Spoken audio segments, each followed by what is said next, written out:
இந்த ஸ்கூல்லேயே இந்த பையன் தான் அதிகமாக மார்க் எடுத்திருக்கான். அதை பார்த்து எல்லாரும் அந்த ஸ்கூலில் இருக்கவங்க ஆச்சரியப்பட ஆரம்பிக்கிறாங்க. இப்போ அந்த ஸ்கூல் பிரின்சிபலும் நீ எப்படி இவ்வளோ மார்க் எடுத்துன்னு ஆச்சரியப்படி கேட்க ஆரம்பிக்கிறாரு.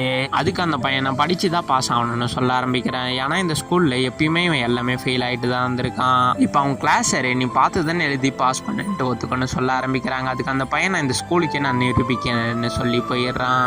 இப்போ இந்த ஸ்கூலில் இருக்கவங்க யாரும் நம்பாதனால இப்போ அவன் மைக் எடுத்து நான் திருப்பி எக்ஸாம் எழுதி நான் பாஸ் பண்ணி காட்டுறேன்னு சொல்கிறான். இப்போ அந்த பிரின்சிபல் கொஸ்டின் பேப்பர் தயாரிக்க ஆரம்பிக்கிறாரு. இதுக்கு முன்னாடி அவன் எழுதாமல் விட்ட எல்லா கொஸ்டினையும் எடுத்து இப்போ ஒரு புது கொஸ்டின் பேப்பரை ரெடி பண்ணுறாரு. இப்போ அவன் எக்ஸாம் எழுதுறத இப்போ அந்த ஸ்கூலில் இருக்கவங்க எல்லாரும் லைவாக பார்த்துட்டு இருக்காங்க.